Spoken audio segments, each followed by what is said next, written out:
So, naisip ko, ako tutulong sa nanay ko. Ako yung siguro ako yung binigay ng Diyos para dito. She's my whole world. She's gone. So like I wanted to throw my life away na. The things I didn't do, I did. Kasi feeling ko wala na akong kwenta. Wala nang nagsusuporta sa akin. Wala nang naniniwala sa akin. Mahirap talaga, mahirap yung para sa atin. Pero papakita natin sa mundo na kaya natin na tayo lang. Hello po sa inyo lahat. Ako nga po pala si Robin Angeles. And I'm Angela Muji. At nandito po kami ngayon sa Pika Pika para magkaroon po ng medyo seryosong usapan.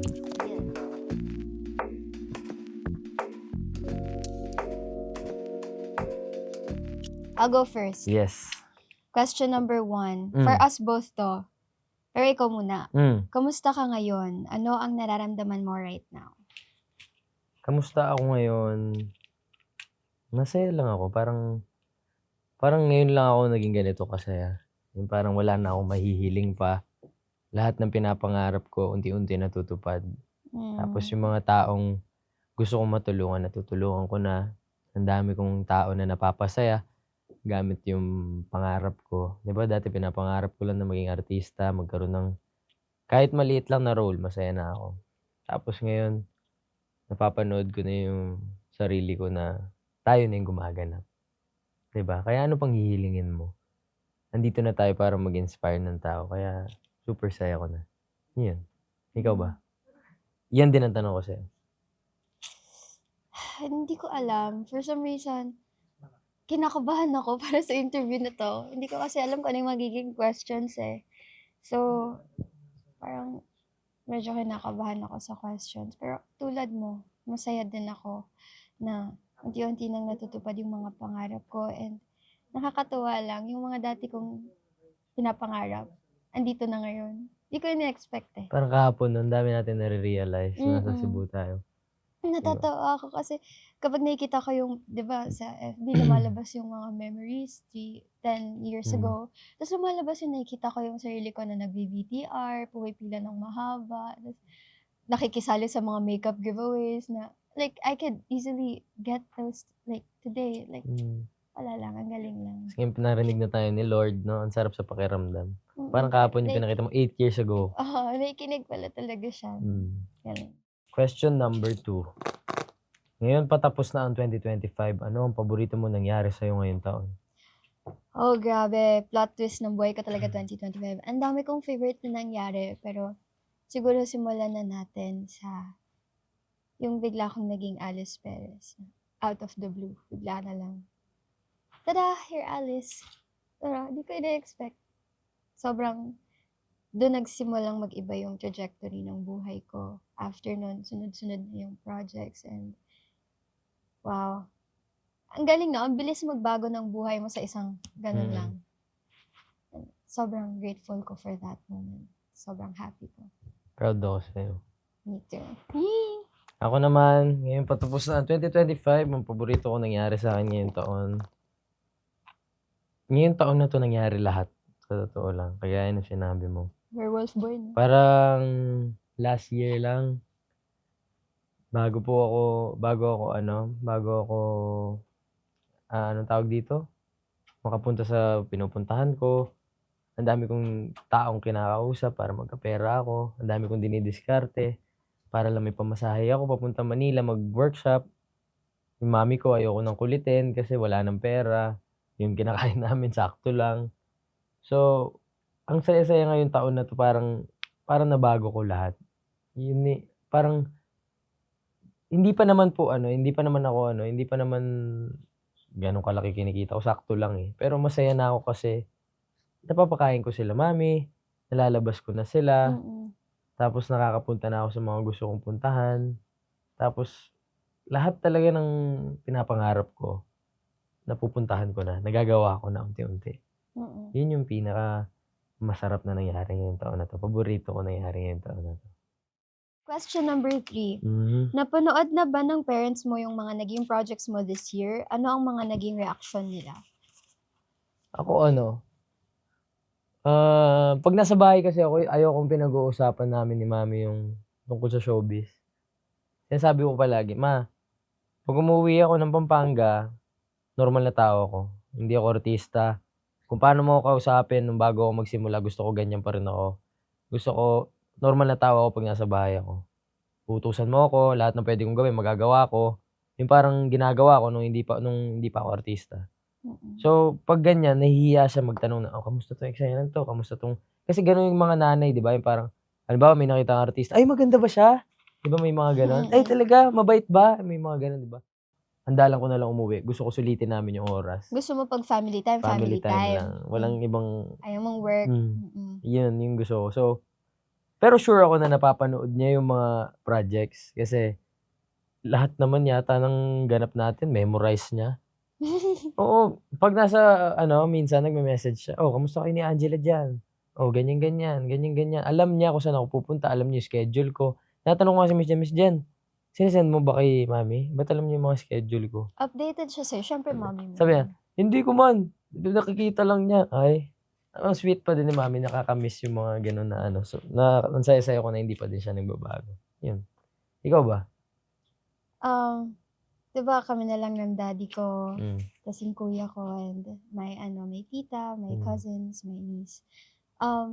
Nanonood sila, actually sila yung una kong sinabihan nung nalaman ko, sabi ko, "My life is about to change." Tas sabi ko, "I hope you could be there."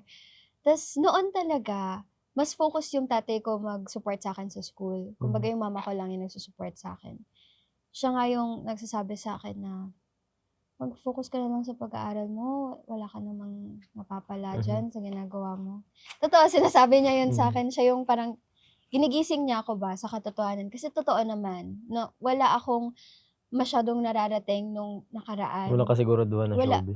Walang kasiguraduhan, hindi siya stable, Mhm, unpredictable kung meron kang work o wala, ganyan. Tas sa isip-isip ko, I'm gonna prove you one day na it's all gonna be worth it. Tapos unti-unti nagwa-warm up yung tatay ko na siya na mismo nag-o-offer na, "O ano, hatid ba kita? Anong ganap mo today? May kailangan ka ba?" Ganyan. Tas natutuwa ako kasi nagiging supportive na siya, parang nakikita niya yung reason kung bakit ko 'to ginagawa, kasi mahal ko yung trabaho ko and I'm not doing it for the money, I'm not doing it just for the fame, I'm doing it because I love what I'm doing talaga. Tas 'pag nakita niya akong masaya, masaya siya. Kaya nung nakuha ko yung yung Jake Palma, pati yung Werewolf Boy, sobrang proud niya na kahit hindi namin kilala yung nasa labas, tatanungin niya, "Ma, nanonood ka ba ng ano, Jake Palma? 'To si Alice oh, yun yung bida dun." Tas ako, "Papa, wag mo naman ako pa." Nahihiya ako. Sabi niya, "Ay hindi po eh, panoorin mo, nasa TV5 yun, showing ngayon, anak ko yun, bida yun siya." Gumaganon siya.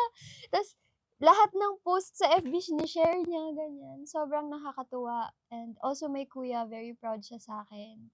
Tas basta my whole family is just super supportive right hmm. now. Kaya ewan ko, sobrang mas naging close kami ngayon dahil sa ginagawa ko. Question number 4, hetong mga na-experience natin right now sa ating showbiz career, eto Mhm. ba talaga ang naging pangarap mo growing up? Actually hindi. Kasi yung pinapangarap ko lang naman ano lang, eh, maging extra-extra lang. Hindi ko nakikita yung sarili ko na hindi extra-extra lang, sobrang sobrang ano, sobrang saludo ako sa mga extra kasi Hirap super ng trabaho nila, nakakapagod grabe. yung pag-e-extra. Mm. Nasubukan ko 'yan. Ako din. Tapos nung nag-e-extra ako, sobrang sarap na sa pakiramdam kasi feeling ko, "Eto na 'yun, may trabaho ako." Saya-saya ko nun, nag-uwi ako ng 600 sa nanay ko, "Ma, may 600 ako, labas tayo." Hindi ko nakikita yung sarili ko na talagang magli-leading man. Wala, eh, hindi naman ako gano'n kagwapo, wala akong talento. Sa totoo lang wala akong talento, hindi ako magaling kumanta, hindi ako magaling sumayaw, hindi ako magaling umarte, pero inaral ko lahat. Lahat maaaral mo, lahat matututunan mo, walang imposible sa mundo, lagi niyong tatandaan 'yun. Sorry, I disagree with that ha, talented ka talaga. Hindi nga, Humble ka lang. hindi pero before wala akong alam gawin talaga, totoo lang. Tapos 'yun, yung parang hindi ko pinangarap na maging-leading man, kasi alam kong hindi ko kaya. Alam ko na hindi ako aabot dun, alam ko na't walang taong susuporta sa'kin para maging gano'n. So, ang pangarap ko maging extra, magkaroon nga lang ng line masaya na ako. Ta's bigla ngayon nakailang series na, may movie na tayo. Alam mo sabi ko sa mga interview na ginawa ko last time, sana magkaroon ako ng pelikula. Tapos bigla may pelikula tayo. Ayan na. Sinasabi ko pa, ano yung gusto mong pelikula? Gusto ko yung hindi typical rom-com.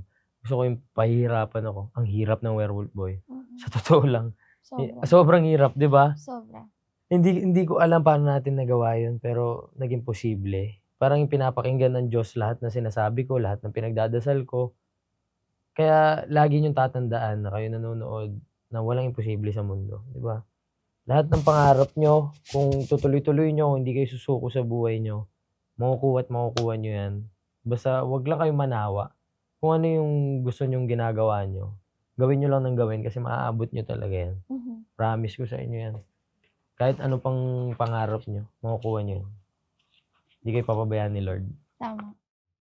Oo, ito talaga yung pangarap ko. Mm. Kasi lagi sinasabi sa akin ng nanay ko, kasi yung mama ko, nung bata siya, farmer siya. Mhm. Tapos mahirap lang talaga sila. Kaya sabi niya sa akin noon, habang naglalaba siya, nagkakatulong din siya ng mga damit ng amo niya. Pangarap lang niya noon, magkamedyas, Oo. magkadamit, ganon. Kaya sabi niya sa akin, Nak, mangarap ka ng malaki. Kasi ako, ang pangarap ko lang noon, magkamedyas, tignan mo kaano meron tayo ngayon. Hindi man tayo mayaman, pero hindi tayo mahirap. Sabi niya sa akin, mangarap ka ng malaki. Para mas mataas yung marating mo sa buhay. Huwag kang tutulad sa akin, mababa lang yung pangarap ko. Kaya bata pa lang ako, nangangarap na talaga ako. Pag nanonood ako ng TV, ay, gusto ko maging ganito. Gusto ko maging sobrang successful. Mataas ang pangarap ko para sa sarili ko. Kaya bata pa lang ako, pressured na talaga ako na maabot yung mga ganun. And kapag hindi ko naaabot yun, nadidisappoint ako sa sarili ko. Pero never ako iniwan ng parents ko, ng mama ko at papa ko. Lagi silang nakasuporta at nakaalalay sa akin. Alam mo, maraming times na gusto ko nang sumuko talaga. Pero inaalala ko lang kung gaano kalayo na yung narating ko. Alam mo yung malayo na. Malayo pa, pero malayo na. So, ayun, ganun. And Pero mandyan ka na. andito na ako. I'm proud of you. Andito na ako. Like, sobrang saya ko talaga. Alam mo, hindi ako makapaniwala na nagbida na tayo, na may movie na tayo. Parang hindi siya nagsisink in sa akin. Kasi ito lang yung mga matatayog na pangarap ko Parang noon. imposible mangyari. Imposible mangyari. Tapos, ayan na. Ayun. In God's timing talaga. So, Ayan lang. naiiyak din ako sa'yo ah. Ako naman magtatanong ngayon. Mm. Naging supportive ba ang pamilya mo sa karerang gusto mong tahakin? Sino sa kanila ang naging biggest supporter mo? Ako isa lang naman sumusuporta sa akin sa pamilya ko, nanay ko lang. Kasi wala na din naman na akong tatay. So, nanay ko lahat yung nung bata ako, gusto niya ako mag-artista. Tapos, sumusubok kami kasi feeling namin na pag naging child star ka, magkakapera kami, hindi namin mahirapan sa buhay. Oo. So, lagi niya akong binabiyahe para mag-audition sa mga commercial. Mga Nung casting bata, call. oo. Tapos, bago pa ako makarating doon, suka ako na suka. Hindi ako sanay bumabiyahe, hindi ako sanay sumasakay ng sasakyan kasi wala kami sasakyan. Tricycle lang, gusto ko may hangin. Gusto ko ganun. Ayaw mo ng So, aircon. buong biyahe ko papunta Maynila, suka ako na suka. So, pagdating ko doon sa casting call, para na ako lasing. Wasak na talaga ako, talagang tulog na, wala na akong energy. So, never ako nakuha. So, sinukuan na namin yon. Tapos nag-aaral na ako.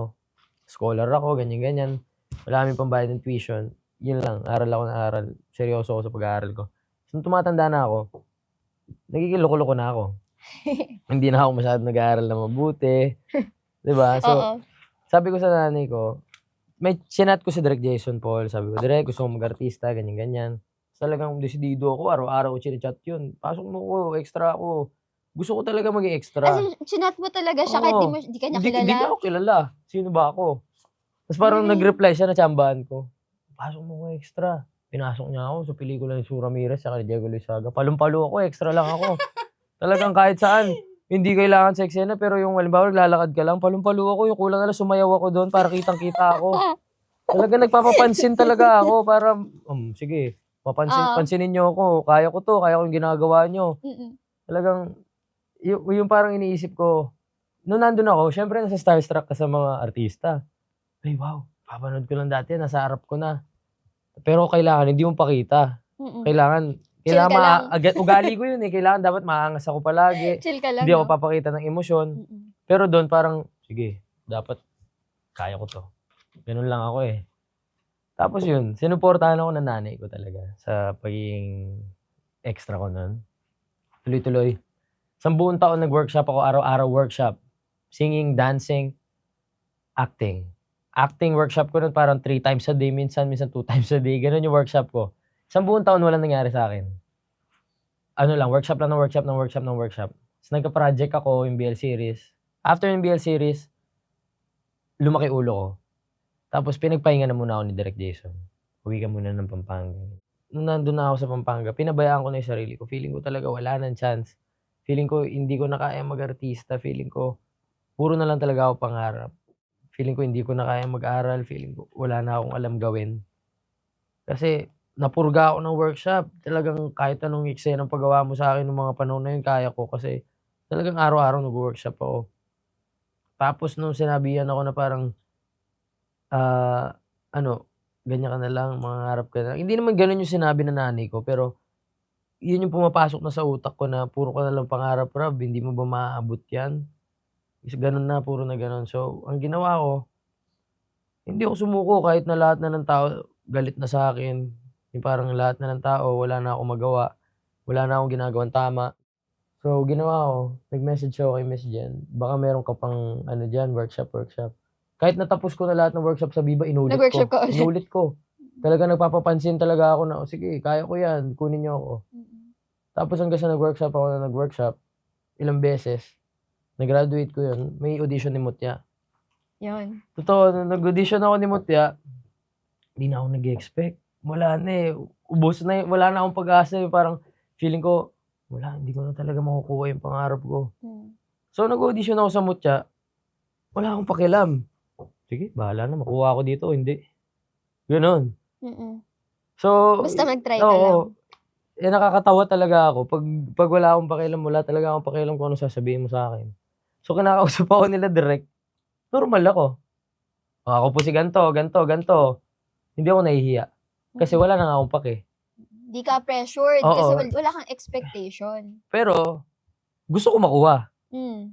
pero alam ko na hindi na ako makukuha. So, okey, gawin ko na lang. Ta's nung ginawa ko, nung paglabas namin, tinawag ako, ang tagal ako kinakausap, daming tinanong. Hmm. May kutob na ako, ay nakuha yata ako. May kutob ka Oo, talaga? kutob lang, kutob. Oo. Paglabas ko, kinabukasan, after ilang days, sila lahat may role na. Kaming dalawa ni Charles wala. Ta's sinend sa'kin, Yuri and Michi, nakuha ko. Hindi ko alam yung story ni Mutya. Ang Yuri and Michi pala, isa siya sa malaking character dun. Mm. So, nung nabasa ko, ay, laki nito, ang dami kong gagawin. Ang saya-saya ko. Ta's parang sabi ko, "Oh, sige, di ko sasayangin 'to. Gawin ko na 'to. Ito na talaga 'yun, ito na 'yun." Pero hindi ko ini-expect na sisikat. Alam niyo, sa totoo lang, kung mag-aartista kayo, huwag kayong mangarap sumikat. Basta mahal niyo yung ginagawa niyo, 'yun yung gawin niyo. Ako, 'yun yung story ko dito. Ikaw, ang haba ng sinabi ko. Okey lang yan. Natutuwa nga ako kasi Sobra-sobra na. I love it. I love that you're pouring your heart out. Ikaw, Hindi ko matandaan yung question. naging supportive ba ang pamilya mo sa karerang gusto mong tahakin? Sino sa kanila ang naging biggest supporter mo? Supportive naman yung family ko, pero mas supportive sila sa academics. Mm. Yung sa father side ko, yung mama ko, siya yung pinaka-biggest supporter ko talaga. Siya yung napaka-supportive sa family ko nung buhay pa siya. Natatandaan ko noon, 5 years old pa lang ako, tinatanong niya ako, "Gusto mo ba sumali ng pageant?" Ganyan. "Sige, sali tayo diyan." Tapos sumasali kami. And no, there was a time in high school na sobrang na-bully ako. Tapos ayoko na pumasok, like kahit sa panaginip ko nabu-bully pa rin ako, gano'n. So sinabi ko sa kanya, "Ayoko na pumasok," ganyan. Ta's do'n niya naisip na, parang pumunta kami sa doktor, ta's kasi nagkakasakit na ako sa sobrang stress and anxiety. As in, anemic na ako, hindi na ako natutulog, ganyan. sabi, i-ano niyo siya sa sports or mag-dance or anything active. Eh, ako mahilig ako sali-sali sa ganyan. So, dinecide niya na i-workshop ako sa G-Force, ganyan, mag-acting workshop. Sinali niya ako sa mga pageants na national, gano'n. So, parang dun ko na-gain ulit yung confidence ko. Yung mama ko talagang gumawa ng paraan para hindi ako maging depressed na tao. Saludo ako sa mami mo. Lahat ng pinapagawa sa'yo kaya mong gawin. Kahit sandalin si Angela, ready yan. Sigurado ako. And I thank my mom for that. Tapos, nung nanalo ako sa pageant, nasali ako sa agency. Tapos yung agency na yon, same agency siya before nila Alden, Oo? ni Gab Lagman, ganyan, si Tito Jojo. Tapos, si Tito Jojo sabi niya, oh, may audition yung Viva, Mhm. P-pop group. Nung una, dapat mag-audition ako sa MNL48. Kaso ang problema, stay in sila. So, hindi pwede kasi nag-aaral ako. And then, nag-audition ako for P-pop. And then I got in. Tapos, dire-diretso na yon. And 2020, biglang nag-stop yon, nagka-pandemic. My mom, she had cancer. So, dahil sa pandemic, hindi namin siya madala sa hospital kasi ang stricto ng quarantine rules, diba? May lockdown. So, na-delay yung surgery niya hanggat sa sinabi ng doktor na wag na ipa-surgery. I-chemo na lang. Nakompleto niya yung chemo na yon, and for 10 months, lumaban talaga si mama. Pero wala talaga. Kasi kumalat na eh. Naging iba-ibang cancer na siya. Hindi lang breast cancer. Naging, basta, it got more complicated. Tapos, nung time na yun, parang naging pariwara ako. Parang she's my whole world. She's gone. So, like, I wanted to throw my life away na the things I didn't do, I did. Kasi feeling ko wala na akong kwenta. Wala nang nagsusuporta sa akin. Wala nang naniniwala sa akin. Tapos, ayun, there were a lot of people who helped me naman. Naging support ako sila. Tapos, I kept going. Parang kahit pagod na ako, kahit gusto ko nang sumuko, sabi ko, wag na, wala naman akong It's true, parang, hindi man ako nagkabisyo, pero alam mo yung, parang naging zombie ako. Yung buhay ako, pero feeling ko patay na. Hindi daw siya kumakain. Yan mo sa akin.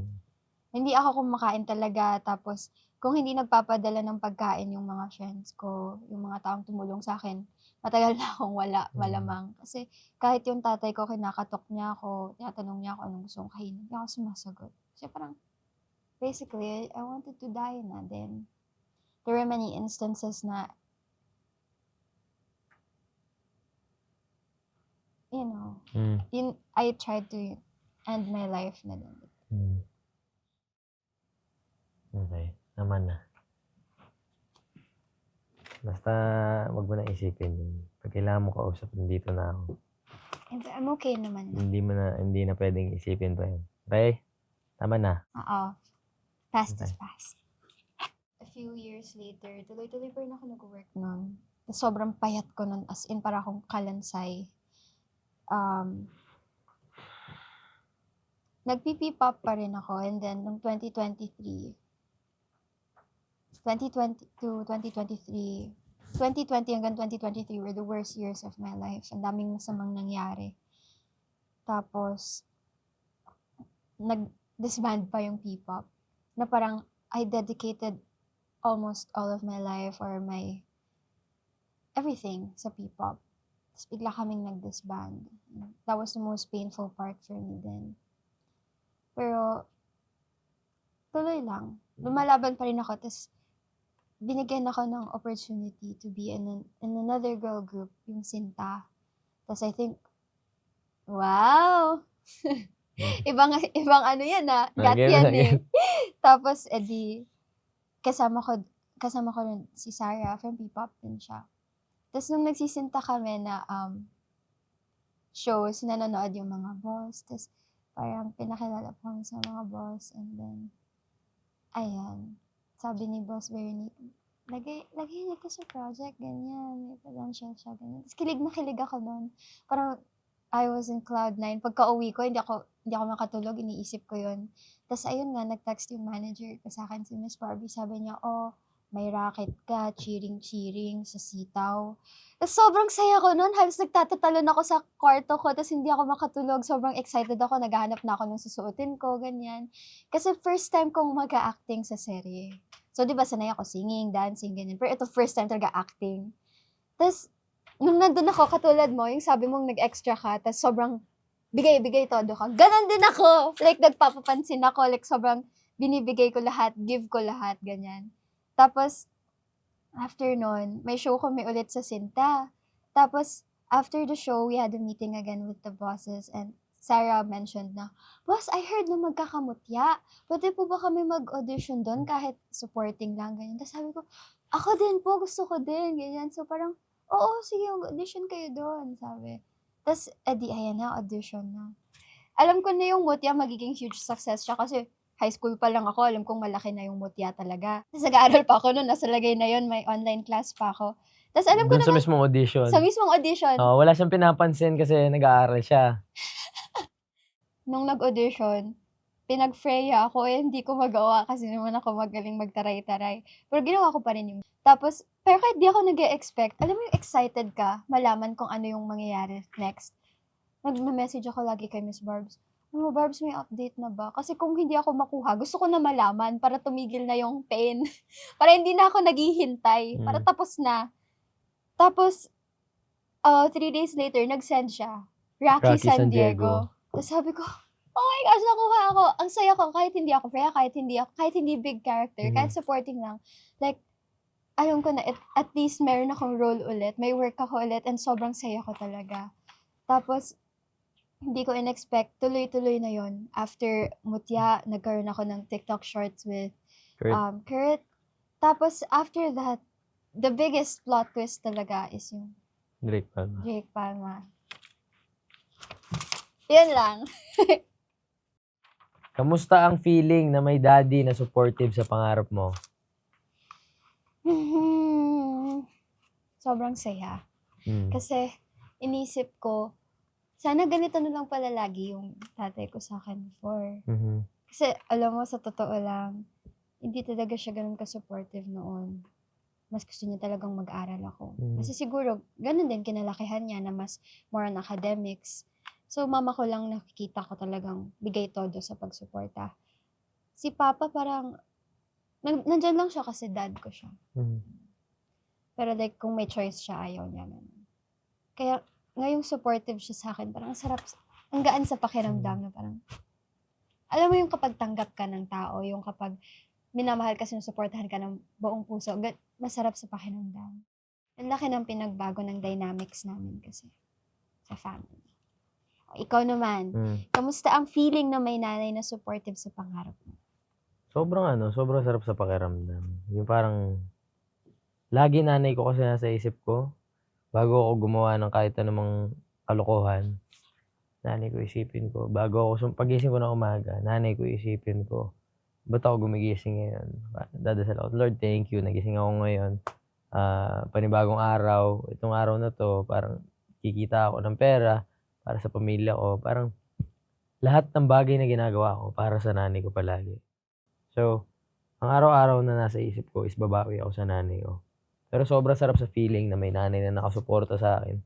Kasi every time na may mga tao kasi talaga may ayaw sa atin eh. Hindi naman mawawala yan sa showbiz. Maraming ayaw sa'yo, maraming maninira sa'yo. Minsan nga, hanggang ngayon, kahit hindi na ako nagbabasa, may mga nakikita ako na, di ba, poster ni Mutya, buburahin ako. Siyempre kahit paano naapektuhan ka, sumasama yung loob mo. Pero iniisip ko, nanay ko nga, siya yung susuport sa akin. Kailangan ko lang nanay ko. Pero alam mo, nag-worry din ako sa mom mo. Kasi iniisip ko ano mafe-feel niya pag nakikita niya yung mga ganun. Kasi hindi mo siguro alam, pero yung magulang natin, pag nakikita nila tayong dehado or nasasaktan, mas nasasaktan totoo. Alam mo nga, meron, feeling ko nandito ko dun. Parang may nag-post about sa akin, tapos inaaway na nanay ko. Sabi niya, Rob, sino ba yan? Ganyan. Sabi ko, Ma, kalma ka lang. Huwag kang mangingialam sa ganyan. Huwag tayong mangingialam sa ganyan. Tingnan mo ako, chill lang ako, wala akong pake. Dapat happy lang tayo. Hindi natin kailangan pumatol sa ganyan. Kung hindi totoo, hindi natin papatulan. Chill ka lang. Sila pa yung nauuna minsan eh. Baliktad naman Gano'n sila tayo. sumuporta. Iba yung pagmamahal nila sa atin. Yun. Ako baliktad tayo. Pag may nakikita akong hate comments, ako yung apektado. Mm. Tapos yung papa ko at yung kuya CJ ko, yung family ko, sila yung nagsasabi sa akin, "Huwag kang magbasa, tsaka kilala mo yung sarili mo, alam mong hindi ka ganon." Opposite tayo eh. Ikaw dad mo, ako mom ko. So yung parang ugali mo, nasa nanay ko, ugali ng tatay mo, nasa akin. Grabe to Meron us. pa ako For follow-up Angela. muna sa'yo. Okay. Ano yung mga naalala mong moment na na-feel mong support ka niya, yung pinaka-sinuportahan ka niya? Ganun? Pinaka-sinuportahan ako ng nanay ko. Yung talagang nagme-message ako kay Direk Jason. Yung mga panahon na yun, parang, kasi naging pasyente na nanay ko si Direk Jason. Kaya ka nagkaano? Oo, pasyente na. Si mami ko kasi nurse siya sa mata.